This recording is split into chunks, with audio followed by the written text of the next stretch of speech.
मर के भी किसी को याद आएंगे, किसी के आंसुओं में विश्व शांति दर्शन चैनल की ओर से राज कपूर जी के जन्म दिवस पर एक विशेष कार्यक्रम। Hi friends, this is film actor, producer, director Dheeraj Kumar, and today I want to congratulate my dear friend, my younger brother, Dr. Mukesh Sharma. The reason is very simple, because on 14th of December, it is the birth anniversary of the great showman Raj Kapoor Sahab, and Dr. Mukesh Sharma is going to pay a tribute on this occasion. और सच बात तो ये है कि जो ये tribute दिया जा रहा है उसका बहुत सारा श्रेय डॉक्टर विश्वनाथ कराड को जाता है, और उनकी जो चैनल है विश्व शांति दर्शन उसको जाता है। आप सब लोगों को शायद इस बात का पता भी होगा कि राज साहब का पूना के पास एक बहुत बड़ा 100 एकड़ का लोनी फार्म था। वो लोनी फार्म आज एक एजुकेशनल हब बन चुका है। वहाँ पर स्कूल्स हैं, यूनिवर्सिटी भी है, और ये सारा कार्य जो किया है वो डॉक्टर विश्वनाथ कराड ने किया है। तो कराड साहब, आपको भी मेरी तरफ से बहुत बहुत शुभकामनाएं। सच बात तो ये है कि राजबाग को विश्व राजबाग इसमें परिवर्तित करने के लिए जो कराड साहब का योगदान है उसे मैं तहे दिल से सराहता हूं और कराड साहब को मुबारकबाद देता हूं। Hi, this is Bharat Dabholkar. Some years ago, I was invited as a chief guest at MIT Institute of Management at Loni in Pune. And while I was waiting for the function to start in that main building or the bungalow, I kept on hearing songs from all Raj Kapoor films and only Raj Kapoor films.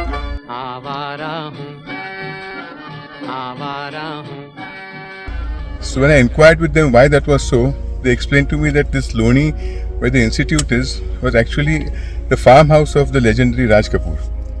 And he and his family used to come here on holidays. And when he passed away, his one wish was that after he is gone, this place should be used as an educational hub. And many years later, Dr. Vishwanath Karad, another visionary, converted this into an educational hub. He started lots of different things here, lots of different disciplines being taught. And I think Raj Kapoor's dream of making this into something that would train young minds in India was fulfilled by Dr. Karad. Hi, I'm Sonali Kulkarni and I'm so happy to share this with you. मेरी बात हो रही थी हमारे दोस्त मुकेश शर्मा जी से, और मुकेश जी ने याद दिलाया कि राज कपूर साहब की काफी सारी लैंड थी पुणे के पास लोनी में, और उनकी ये अंतिम इच्छा थी कि उस प्रॉपर्टी का अगली पीढ़ी के लिए कुछ अच्छा इस्तेमाल हो। डॉक्टर विश्वनाथ कराड जी ने उस अंतिम इच्छा को इतना सुंदर रूप दिया है। वहाँ उस प्रॉपर्टी पे उन्होंने MIT कॉलेज शुरू किया, जहाँ देश विदेश से स्टूडेंट्स आते हैं, अच्छी शिक्षा लेते हैं, और आई एम सो हैप्पी कि सिनेमा भी सीखने मिलता है वहाँ पे। Congratulations doctor Karad and I wish you all the very best.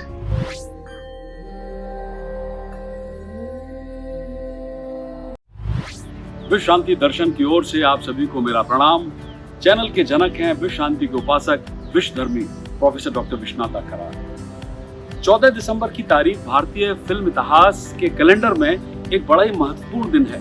जी हाँ, इस दिन भारत के ग्रेटेस्ट शोमैन राज कपूर जी ने जन्म लिया था। राज कपूर और उनके सिनेमा के बारे में बहुत कुछ सुना जा चुका है, बहुत कुछ लिखा जा चुका है। राज कपूर बॉलीवुड के इतिहास में सबसे परिभाषित चरित्र है, जिन्होंने एक निर्देशक और अभिनेता के रूप में फिल्म जगत को आम जनता तक पहुंचाने और उनके साथ अपनी एक पहचान बनाने में स्वयं को समर्पित कर दिया था। उन्होंने आजादी के बाद सामाजिक संदेश वाली फिल्मों का निर्माण कर नेशन बिल्डिंग में अपने दायित्व को निभाया था। आपका क्या नंबर? 16 नंबर। चलिए आप 27 जाइए। क्या नंबर? क्या नंबर? 27। ओ, प्रदीप के यहाँ? अरे 27 तो चलो ना। नंबर 80 चलो। तुम? 59। ठीक है, आप जाइए। तुम? 85। बड़ी अंतर्दृष्टि के साथ उन्होंने आम आदमी के मानस पर कब्जा कर लिया और उनके जीवन में निहित रूपों को अपनाया। आपका लोन गिर गया था और तुम मुझे वापस कर रहे हो? तुम तो धर्मराज के सगे भाई मालूम होते हो यार। अच्छा इसी बात पे तुम भी क्या याद करोगे, एक सिगरेट पी जाओ। बाबूजी, सिगरेट बीड़ी मुझे नहीं आती। सिगरेट नहीं आती थी? अच्छी बात है। ये देखो तुम कल रेस में चले जाना, वहाँ फ्लाइंग एलिफेंट एक घोड़ा है, उनको खेल देना और बहुत जीत जाओगे तुम। ये लो। बाबूजी, मैं जुआ नहीं खेलता। तुम बड़े खुश के हो यार, आखिर तुम चाहते क्या हो? बड़ी प्यास लगी है, थोड़ा सा पानी। पानी? अरे इस सर्दी में ठंडा पानी पिएगा तो निमोनिया हो जाएगा। ये जो पैसे है ना तेरे पास, इससे विस्की, ब्रांडी, ठर्रा, ताड़ी जो कुछ मिले एक पौवा चढ़ा जा। बाबूजी, मैं नशा भांग नहीं करता। नशा भी नहीं करता तू? अरे तब तो तुम्हें मेरे घर चलना पड़ेगा, मेरे घर चलना पड़ेगा। मैं अपनी बीवी को बताना चाहता हूँ कि जो आदमी दारू नहीं पीता, सिगरेट नहीं पीता, जुआ नहीं खेलता, उसका भी ये हाल है। उनकी फिल्मों ने पूंजीवाद के अन्याय को चित्रित करते हुए सामाजिक वास्तविकता के साथ बहुत आंतरिक रूप से अभिव्यक्त किया। बैठ जाओ और ठंडे दिमाग से काम की बात करो। क्या मतलब है आपका? मतलब यह है कि न जाने किस तरह तुमने एक भोली लड़की को अपनी मोहब्बत के जाल में फंसा लिया है। इसके लिए तुमने ये खेल खेला, वो साफ है। मैं जानना चाहता हूं कि इसे छोड़ने के लिए तुम्हारी कीमत क्या है। जज रघुनाथ, आज तक मैं अपने आप को दुनिया का सबसे बुरा, सबसे कमीना और आवारा आदमी समझता था, मगर मानना पड़ता है तुम मेरे भी बाप निकले। बदतमीज। दूसरे विश्व युद्ध के बाद दुनिया दो खेमों में बढ़ चुकी। जी हाँ, पश्चिमी दुनिया में हॉलीवुड ने सिनेमाई मनोरंजन की एक धारा प्रदान की।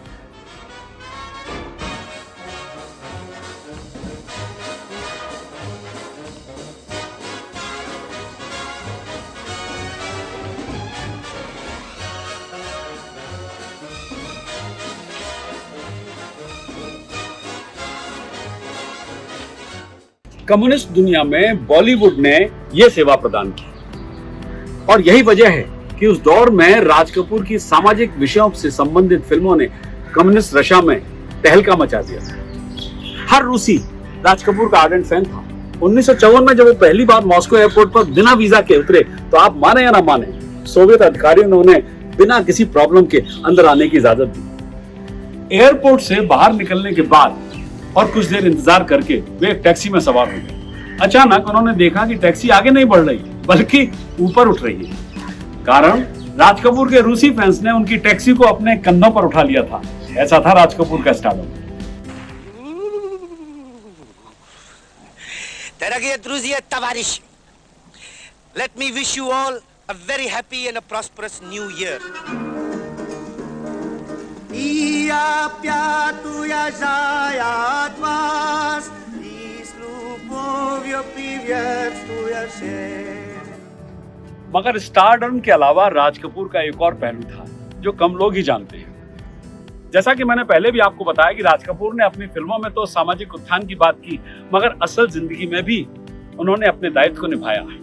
पुणे लोनी में जहां राज कपूर जी का 100 एकड़ का फार्म है, यहाँ राम तेरी गंगा मैली, यहाँ सत्यम शिवम सुंदरम, बॉबी का गाना तो यहाँ पर पिक्चराइज हुआ था।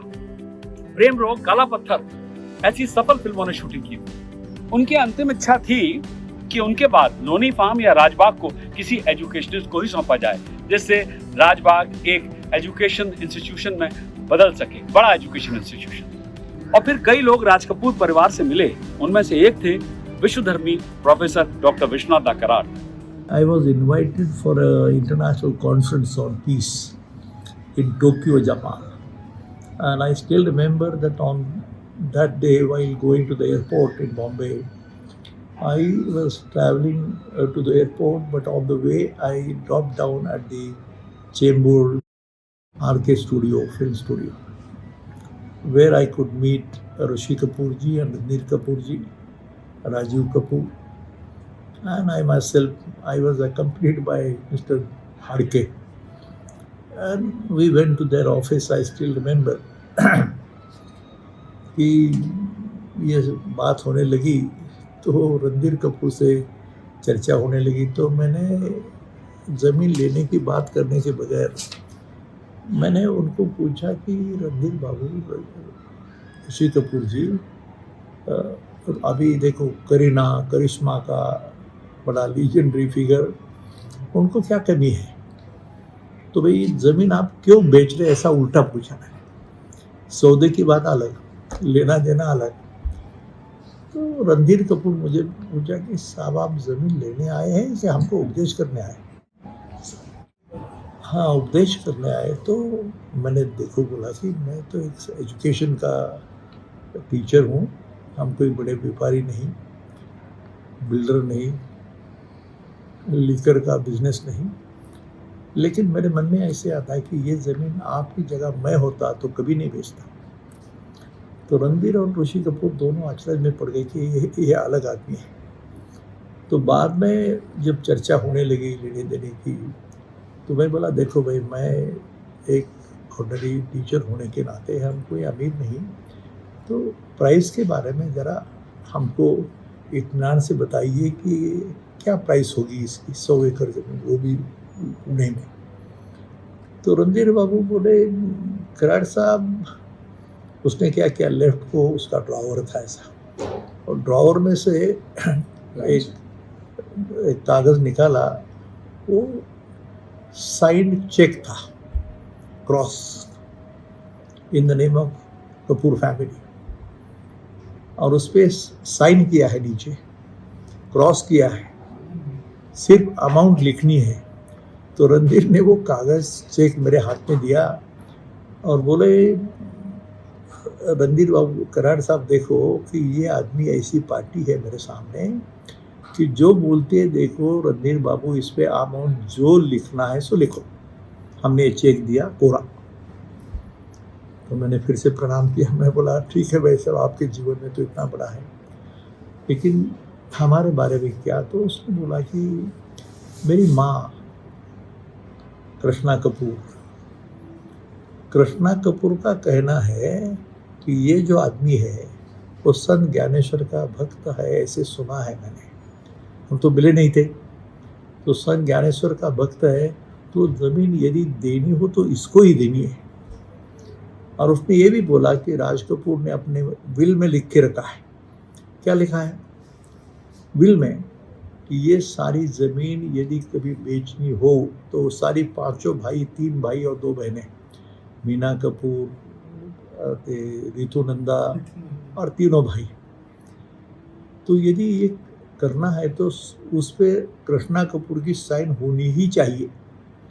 5 बच्चे और ये, ऐसा विल में लिखा है। और दूसरी बात लिखी है कि ये ज़मीन किसी व्यापारी को 5 star hotel, 5 star buildings, 5 star flats बना के या और कुछ मज़े की बड़े हज़ारों कोटी की प्रॉपर्टी बनाने के लिए नहीं बेचनी है। यदि देनी हो तो ये शिक्षा के लिए यूज़ हो, ऐसे लिखा है, एजुकेशन के लिए ही देना। और ऐसे ये मेल हो गया। तो सवाल ये था कि कोई भी बोलता है अभी 100 एकड़ ज़मीन मैं ले रहा हूँ, मैं तो being a managing trustee, director, तो मन में कोई बोला ना, सर 10-5 एकड़, अभी तुम्हारी इतने 7 बच्चे हैं, मंगेश है, राहुल है, ये है, वो है, तो उनके लिए 15-20 ज़मीन तो एकड़ अपने नाम पे करो। मैं बोला, देखो भाई, इसमें से 1 इंच भी ज़मीन हमारे घर के नाम पे नहीं होगी। This will be only for education and education alone, nothing else. प्रणाम। और फिर 1 अगस्त 2002 को वो दिन भी आया जब समस्त कपूर खानदान राज कपूर जी की अंतिम इच्छा पूरी करने के लिए विश्वधर्मी डॉक्टर विश्वनाथ कराट और उनके परिवार के लोगों से पुणे आकर यहाँ मिले।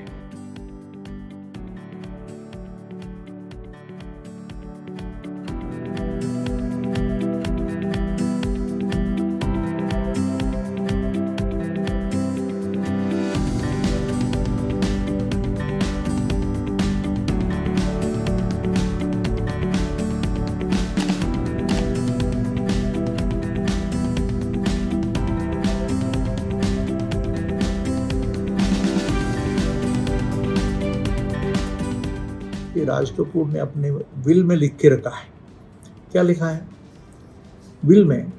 कि ये सारी ज़मीन यदि कभी बेचनी हो तो सारी पांचों भाई, 3 भाई और 2 बहनें, मीना कपूर, रितु नंदा और तीनों भाई, तो यदि ये करना है तो उस पे कृष्णा कपूर की साइन होनी ही चाहिए।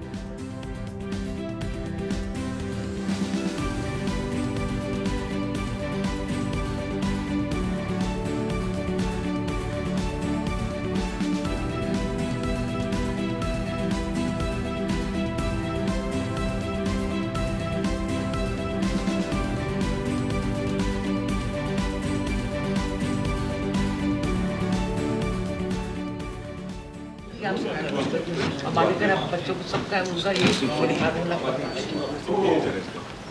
हम सब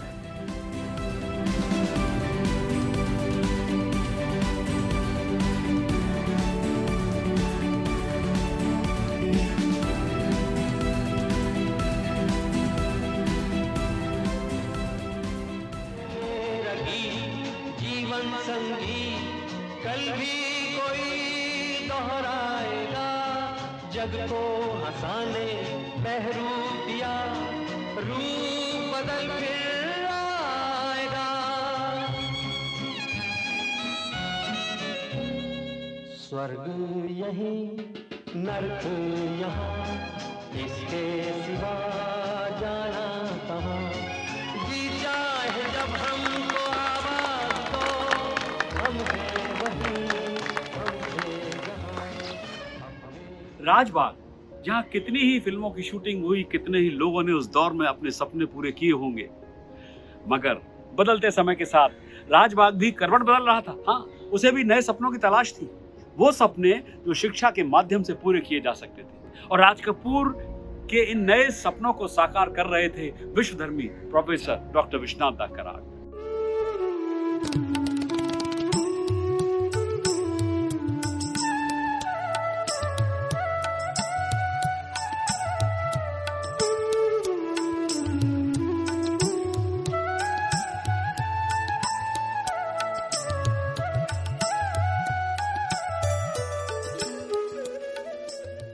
1940 के मध्य से 1960 के दशक के अंत तक की अवधि को अक्सर हिंदी सिनेमा का स्वर्ण युग के रूप में माना जाता है, क्योंकि यह युग सिनेमा निर्देशकों, अभिनेताओं और संगीतकारों की गुणवत्ता को इस तरीके से पहचानता था कि लोग विश्वास नहीं कर सकते कि लोगों ने क्या बनाया और क्या लिखा हमारे सामने। इस युग ने हमारे उद्योग को अपना विशिष्ट चरित्र और एक विशिष्ट पहचान भी दी। इस युग के दौरान आकाशगंगा में चमकने वाले सितारों की जो तिकड़ी थी वो दिलीप कुमार, देवानंद और राज कपूर। तीनों अपने अपने तरीके से अग्रणी और ट्रेंड सेटर थे और उन्होंने एक ही समय के आसपास उद्योग में अपना कैरियर शुरू किया। राज कपूर ने अपनी पहली नौकरी अपने पिता के स्टूडियो में शुरू की थी। पिता वही पृथ्वीराज कपूर, उन्होंने उन्हें 1 रुपए महीने की नौकरी पर रखा था और राज कपूर का काम था स्टूडियो में झाड़ू लगाना। स्टूडियो में झाड़ू लगाकर ही इस महान कलाकार ने एक दिन 24 साल की उम्र में खुद का स्टूडियो खोल दिया, जिसके बैनर तले खूब फिल्में बनी। एक दिन बिक जाएगा माटी के मोल, जग में रह जाएंगे प्यारे तेरे बोल। तुझे के होठों को देकर अपने गीत, कोई निशानी छोड़ फिर दुनिया से बोल। एक दिन बिक जाएगा माटी के मोल, जग में रह जाएंगे प्यारे तेरे बोल। और फिर 12 साल के बाद, 12 वर्ष बाद इतिहास के पन्नों ने 16 मई 2014 को वो दिन भी दर्ज किया जब विश्वधर्मी प्रोफेसर डॉक्टर विश्वनाथ दा कराड़ ने राज कपूर परिवार को दिया हुआ अपना वादा निभाया।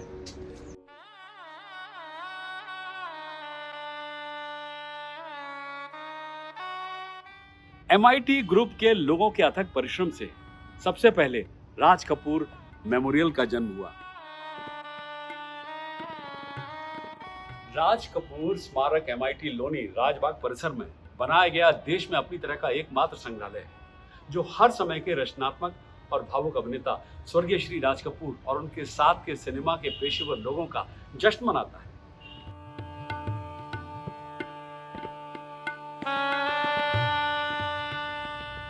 क्यों न मनाए। आखिर भारतीय सिनेमा को समृद्ध बनाने में राज कपूर का बहुत बड़ा योगदान है। इस स्मारक में राज कपूर के जीवन को, उनकी फिल्मों के दृश्यों को दर्शाया गया है।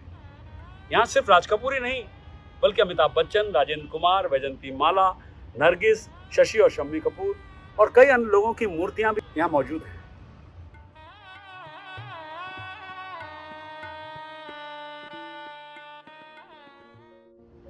देखिए ना, यह भी कैसा विरोधाभास है कि विश्वधर्मी डॉक्टर विश्वनाथ दा कराड, जिन्होंने अपने आप को फिल्मों से कोसों दूर रखा, मगर जब वक्त आया तो अपनी इंद्रधनुषी कल्पना से एक ऐसे म्यूजियम का निर्माण किया जो 7 रंगों से रंगा हुआ था।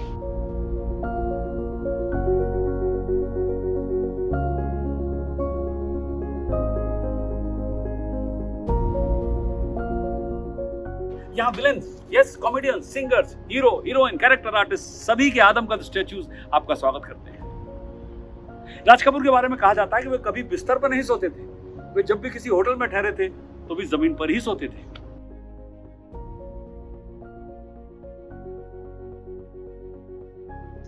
एक बार वो लंदन के मशहूर हिल्टन होटल में जमीन पर सोने जा रहे थे तो उन्हें होटल प्रबंधकों ने चेताया और ऐसा न करने को कहा, मगर वो नहीं माने और गद्दा खींचकर जमीन पर ही सोए। अगली बार भी जमीन पर ही सोए तो उन पर जुर्माना लगाया गया। अपनी इस आदत के कारण वो 5 दिन तक जुर्माना भरते रहे। लेकिन डॉक्टर विश्वनाथ कराड उनके जमीन पर सोने में उसमें छिपे हुए अध्यात्म को दर्शाते हैं। शायद इसी वजह से राज कपूर सोशली रेलेवेंट फिल्में बना सके, उनकी बातें कर सके। सुनते हैं डॉक्टर कराड को। ऐसी बहुत बातें हैं मुकेश जी कि जो एक नया संदेश है। राज कपूर जैसी आदमी कि जीवन में एजुकेशन की बात करता है जब जिंदा है। वो मौज बजे की, तमाशा की, 5 स्टार होटल की, और वही आदमी बाद में जब मैंने सुना तो उन्होंने ये बोले कराड साहब आप राज साहब को जानते नहीं। कृष्णा कपूर के मुख से बात पे है। राज कपूर साहब जीवन में कभी भी जहाँ भी गए, रशिया गए, फ्रांस गए, लंदन गए, बॉम्बे गए, लेकिन किसी भी 5 स्टार होटल में बड़े 5 स्टार वो जो बेड होता है उसमें कभी सोए नहीं। उसके ऊपर का चादर ओढ़ने का, नीचे ज़मीन पे डालने का, एक पिलो ड्रॉ करने का, डालने का, और एक ओढ़ने के लिए चादर, और वहाँ सुकून से सो जाते। ये उनकी आदत थी। और पागल जैसे रात दिन जब कोई लिखना है तो उसके सिवा दूसरा ध्यान नहीं। लेकिन उनकी हर फिल्म आवारा से लेके 420 से लेके जिसमें गंगा बहती है से लेके जितनी भी सुनो, एक सामाजिक संदेश के लिए, सामाजिक हित के लिए, समाज का सोच रख के हर फिल्म में एक थीम है। उसके लिए जीवन की सारी फिल्में बनाई। और मैं तुमको मुकेश जी बोलता हूँ कि मैं सिनेमा थिएटर गया नहीं, अभी 40 साल, अभी हमेशा बोलता हूँ, लेकिन राज कपूर की ये मेमोरियल बनाने की मन में बात क्यों आई? चल, एक आदमी है कि जिसमें जीवन में समाज के हित के बगैर सोचा ही नहीं। सांस्कृतिक, फिलोसॉफिकल जो भी कल्चर है, इंडियन ट्रेडिशन, फिलॉसफी, इसके सिवा उसके दिमाग में सोच ही नाही था। जेवढ्या फिल्म्स आहेत आणि मग मी तो निर्णय घेतला आणि मग ते असं कागद घेतला मी, अजून मला आठवतं, आणि ते असे डोम काढले असे आणि कसं करून सप्त रंग हा विषय होता। सप्त रंग की भाषा थी और यहाँ वो समाधि थी, तो जहाँ राम सरनी कपूर, पृथ्वीराज कपूर, राज कपूर और अभी कृष्णा कपूर, ये जो बना है तो शायद किसी दुनिया में इतनी सुंदर किसी की समाधि या टूम बनाने की कभी चाहत नहीं हो सकती। राज कपूर पंडित नेहरू के बहुत बड़े फैन थे। वे उन्हें अपनी फिल्म अब दिल्ली दूर नहीं के लिए लेना चाहते थे। शूटिंग त्रिमूर्ति भवन में होने वाली थी। फिल्म की कहानी एक ऐसी थी कि एक बच्चा किसी तरह चाचा नेहरू से मिलने दिल्ली जाता है और उनसे मिलकर अपने पिता की जेल की सजा को कम करना चाहता है। इस फिल्म में कास्टिंग को लेकर राज कपूर, देवानंद और दिलीप कुमार ने पंडित जवाहरलाल नेहरू से भी मुलाकात की और उनके साथ घंटों बिताए। मगर अफसोस कि इस मुलाकात के बाद भी पंडित नेहरू को उनके सलाहकारों ने फिल्म का हिस्सा न बनने की सलाह दी। तो इसी जानकारी के साथ राज कपूर जी को MIT विश्व शांति दर्शन की ओर से उनकी वर्षगांठ पर कोटि कोटि नमन। देखते रहिए और साझा कीजिए विज्ञान, अध्यात्म और शांति के विचारों से भरपूर विश्व शांति दर्शन।